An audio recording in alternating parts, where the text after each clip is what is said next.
Month before the SATs, I, Jenny Reed, could see my score. Literally. It was just floating right above my head. But there was a catch. Every time I cracked open a prep book, my score would drop by 10 points. But if I skipped a day of school, it jumped right back up by 10. So I played the system. For a whole month, I barely lifted a finger. And on the day of the test, the number glowing over my head was a solid 1,560. When the scores finally dropped online, I'd scored a 500. And the 1,560? That was my little sister Patricia's score. My parents lost it. As punishment, they got me a grueling night shift job at a local electronics factory. That first night, a bunch of guys I'd never seen before cornered me in the parking lot and beat me half to death. Fading in and out of consciousness, I heard my sister's voice right by my ear. You just had to one-up me, didn't you? Thought you were so smart, but you never figured out I was the one controlling that number over your head. The truth hit me like a physical blow. The score had been her trick all along. I opened my eyes, and I was back. 1 month before the SATs. The number above my head read exactly 1,300. Hey, my sister said, all fake sweetness. Want to study together tonight? We can go over the practice tests. I looked at the stack of papers in my own hands. Without a word, I pulled out my lighter and set them on fire right there in the driveway. Exams are coming, I said, watching the flames. I'm not studying. My score ticked up to 1,310. My sister's face was this perfect mask of disappointment, but the second I turned away, I caught the sly smile she couldn't quite hide. She had no idea. The real performance, the one I'd been rehearsing just for her, was finally about to begin. After blowing off my sister, I headed to my room to crash. But she wasn't done. She cornered me again, this time trying to drag me to a teacher for extra tutoring. It's not too late to cram, she insisted. I shook her hand off my arm. Last-minute cramming is pointless. You go if you're so worried. I've got shows to watch. Jenny, you're naturally smart, but you still shouldn't get careless. The words were a perfect echo from my last life. She was testing me, watching my face for any sign that I still trusted the cursed number floating over my head. I met her gaze dead on and smiled. Even if I never crack another book, I'll still beat you. She put on a disappointed face, but I saw the triumphant smirk she couldn't quite hide. As she walked away, radiating that smug, misplaced confidence, I almost laughed out loud. Oh, little sister. This time, the one being careless is you, I thought happily. Back in my room, the score had already ticked up to 1,320, but the second I unzipped my backpack, the number started to fall. By the time I'd reviewed my teacher's notes, it had plummeted to 1,280. I tapped my phone, pulling up the feed from the pinhole camera I'd hidden in her room. She was freaking out. Why is it dropping so fast? I knew she was lying. She said she wasn't studying, but she's obviously grinding right now. Why doesn't she believe the score? A cold, unfamiliar voice answered her. Why are you panicking? Once it drops below 1,000, it'll detonate right on top of her. Studying is basically a death wish. My blood ran cold,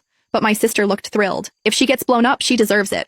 Who told her to start studying and mess with my head? Staring at the falling number, my mind raced. I had to find a way to fool this thing, and fast. I spent the next hour trying everything. No matter what I did, the moment I engaged with any study material, the score kept dropping. When it hit 1,000, it flashed a violent, warning red. Pure adrenaline shot through me. Click the link in my bio to get the full story for free.